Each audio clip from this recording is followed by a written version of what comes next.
Hi, hello everyone. That's basically the name of the talk. Hello, I am Renato Meyer. I like to do some stuff on the internet. I am currently working at Brainwashed Gang as an artist and game designer.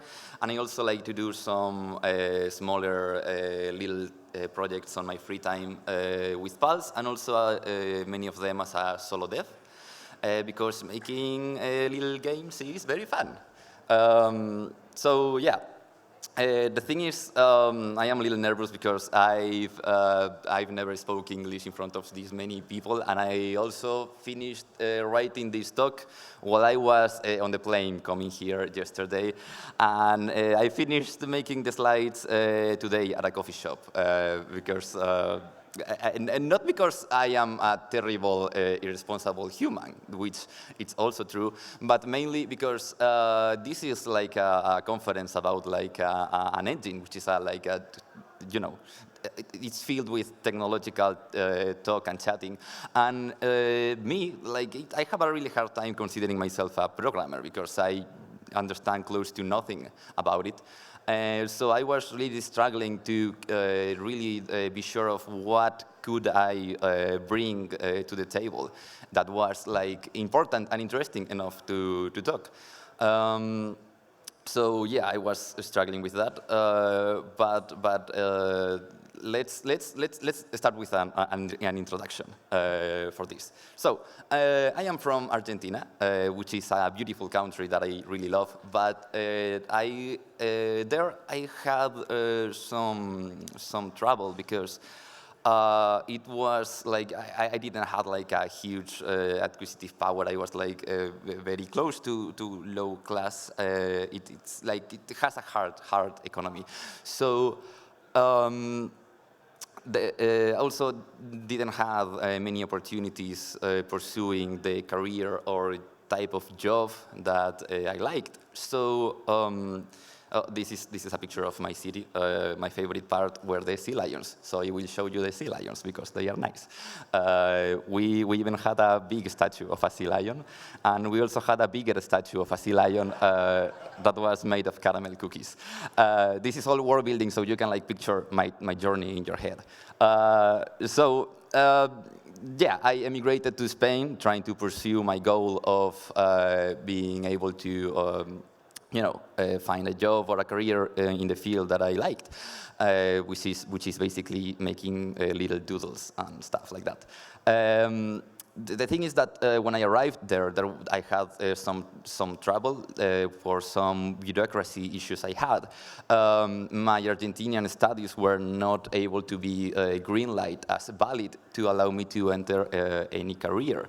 That was hard, and I was like there with no formal education in this new country, and also with like the total sum in my bank account of no money, which is not a lot of money.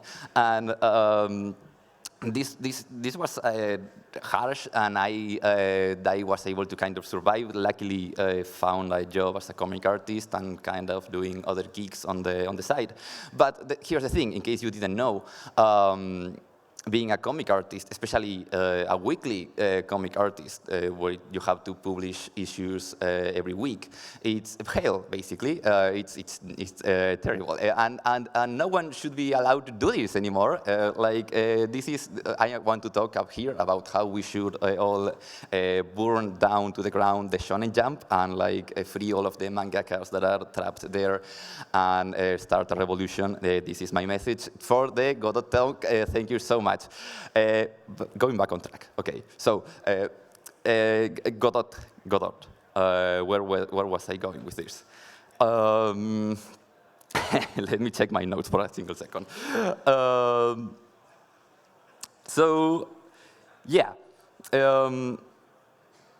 As I was doing too much work for so little income, I've decided to give it a try, to try to make video games and stuff. The only reason why I've never tried to make video games before, was that it sounded just as amazing as it sounded impossible for me. it already looks really hard from the outside to make games, but here, the other problem is, let me introduce you here to Betsy now. Betsy was my computer, my work computer that I was working on, and the thing is that it took 43 minutes to turn on. It gave me constant blue screens for no apparent reason, and it lacked several keys. It also literally can't open Photoshop. Like, if you try to open Photoshop in this thing, it will explode in fire and blood. So, yeah, this, and also I have to come clean with you with the fact that one of those bureaucracy issues that I had with my studies was that I had a one failed class that was math, and that allowed me to pass in Argentina, but in Spain it was forcing me to have to repeat many years, and I just didn't want to do that. So yeah, coding was just scary, and it looked like it was not for me at all. But this thing happened 2 or 3 years ago, which is when I started to make video games, that the video game world started to look somehow more accessible, because I was following a couple of DevTubers at the time, and many of them were starting to speak about this new niche engine that was kind of cool for beginners to make itty-bitty little games. And I said, well, why not? Let's try again. I have to try new things either way, so why not try this one? And to my surprise, in less than 2 months, and with only like a couple of tutorials, I had my first game running, which is not by any chance a great, awesome game. It's just like a silly arcade thing, but it was moving while I was pushing keys on the keyboard. It was moving a character around and shooting and doing stuff with enemies, and it was like so amazing, the fact that I was able to do that so easily, which was like just crazy, because it was like everything seemed so much more easy that in other engines I had tried to put my hands on before. This was the first time ever that I was doing anything related to code or tech. So yeah, I was basically drunk in power there. The possibilities were endless, and I started to make more and more games. And so wait, let me do a quick checkup here. So yeah, at this point, Betsy, my computer Betsy, injected with Godot, had carried me through winning multiple big game jams, getting a job at a pretty good company, and creating many complex projects without being able to run Minecraft at more than 10 FPS. Okay, so where are we going with this? Because this is not a kind of weird success guru type of talk. This is not like, I am not trying to do a very weird flex here. Because you know, I had a couple of lucky strikes along the way. The video game world is still really harsh sometimes, and I am, of course, not by far a successful, rich person right now at all. But what I really want to talk is about something that is really important for me personally about this engine, and for a lot of my peers, that is accessibility, which is something that I can agree with many of my friends who also have no background at all in the technological field, that we are now around here lurking in the video game landscape thanks to this, and that's so cool, because any artistic field is gonna get way richer and way more awesome when you are able to bring people with different backgrounds and skill sets and social classes into the mix. More humans makes cooler and sometimes weirder stuff, which is great as a concept in general. We are now at this point, going to the side of talking about how this is creating jobs and opportunities and stuff. We are clearly now past that point in which this was this niche game engine just to create itty-bitty small games. You know that more than anyone. If you are in this conference, you have already seen many commercial successes, really awesome, complex projects being around here. So I don't have to convince you of that, clearly. And the thing is that even if you are not planning on working specifically as in any technical field, or you are not even planning on entering a company that works with Godot at all, if you are let's say a composer, a concept artist, a writer, it's always gonna be values that you can prove that you have some kind of experience with the pipeline of what creating a video game is, and that you can prove that you have made cool games. And this tool really helps you to do that. It helps you to do some things on some things on your own that are gonna be really amazing. But also, for a little second, let's look at it from a less purely capitalistic point of view, because something tell me that if you are interested in coming to the video game field, I bet it's probably not just because you want to make money, or at least God, I hope it's not, because I have there are probably some fields out there in which it would be easier to just come and make coins, if that's but so the thing is, I bet that for many of you there is a deeper enjoyment for this art inside of you. Either if you know what kind of magic is happening inside of a computer or not. For me, I am the kind of person as already established that thinks that inside of a computer there's only two very big, cartoonish engines spinning around, and I know that's probably not the case. But either if you come from a tech background or not, I think we are all tied at the end of the day by the fact that we all are trying to just make hella dope, bombastic stuff. I think that's the fuel in most of our hearts when it comes to why we do this. And this engine is just awesome for that goal in specific. So yeah, here I was hoping that maybe the screen was behind me, and it was a little smaller, and I was wanted to look so cool with angel wings. Also, it was gonna hold fire in my hand, and there was also Optimus. Anyway, yeah, we were gonna high five there, and it was. We can skip this whole segment probably. Just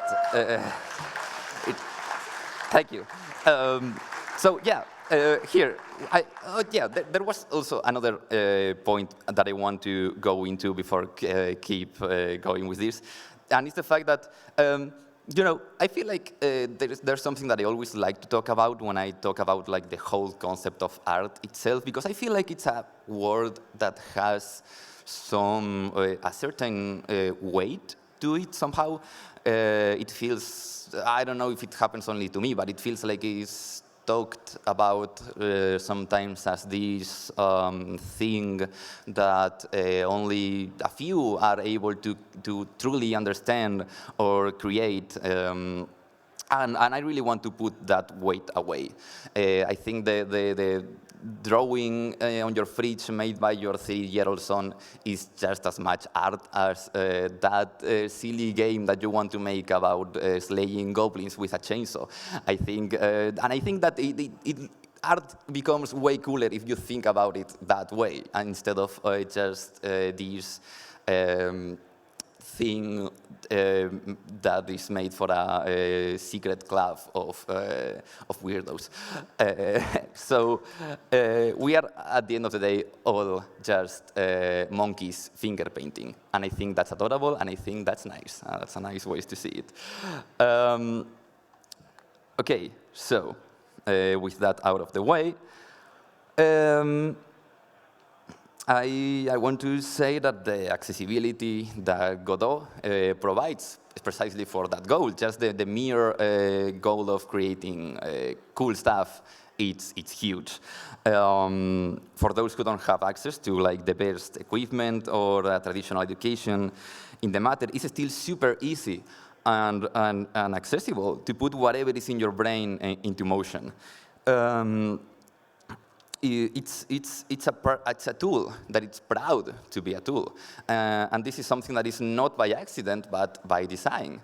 And I think that's very important that we really talk, really talk about this in our circles as much as we can. Because, you know, if you start looking at like the open software philosophy, like the clean interface, the friendly, cute icons, the effort put into making this all the time as lightweight as possible, you can see that all of those things are aiming for the same thing, and that is accessibility and making the process of making video games less scary. And accessibility always brings diversity, and diversity, regardless of what some evil creatures out there may say, it's a good thing. I promise to you, it's a good thing. Thank you so much. That's all. Any questions out there? I just wanted to say you are very handsome. Oh, thank you so much.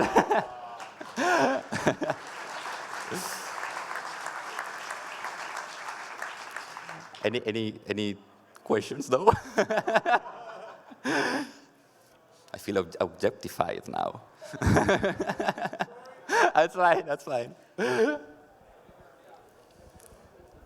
Hi there. Just wanted to know what happened to Betsy. It's currently still on use, actually. This is, like, I brought here a borrowed computer, but it's still the laptop that I use when I go to game jams, and I still use it and make game jams with it, and it's living a happy life, making games with me. So, yeah. I have another computer, though, to make bigger games in my house.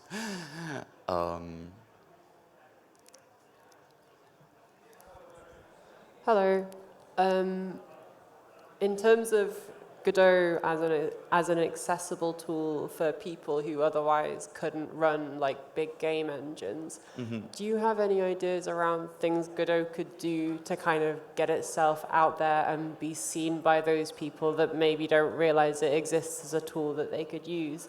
Like people who live in kind of like harder conditions where they don't hear about these things regularly? I think it's already like kind of doing not a bad job in that area, because like just the same way as me, many people have found this engine because of that premise, and I think like you know, what Godot could do is like just make more use of this premise when it talks about itself, because I feel like there is like I wanted to do this talk because it's often like Godot is often talked like there are many talks about the power that it's getting and how much things like bigger things is capable of doing. And I think it's really cool to go back to talking about what small things it could do and what, you know, because I think that's are and just as much of a very interesting selling point for it, that the power it has. Yeah, I have the question: what could Godot do better in the accessibility space? What limitation or hurdle you've had to overcome as an artist? Honestly, not many, and I was not prepared for that question. There are probably a couple of things, but I think that in general it is already doing a pretty good job in that field. Maybe with time it would be like, I think that the interfaces become a little bit cluttered when it comes to doing 3D stuff in comparison to 2D, because I think 2D is like the most, 2D Godot feels really just like a canvas, like just like any art software out there. But the 3D part, still with like the controls and the interface feels like it gets a little cluttered and dirty at some points. But besides that, I think it's in a very good path with every update.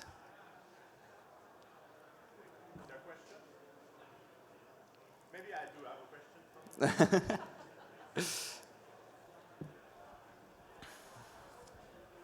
Hello, I'm Songai. No, Hello.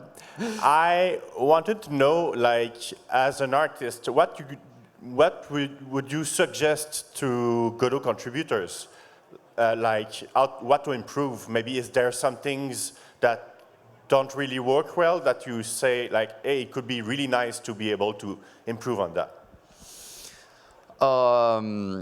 It's fun because I would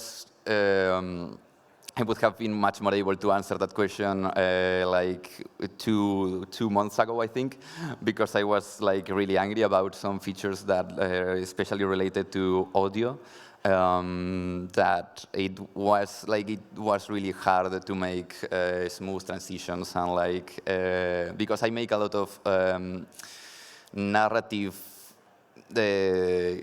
musical games, and it was harder before, but just a couple of updates ago, that was addressed. So now I am in blank right now. I will catch you later, and I will think about it. Is there other questions? No?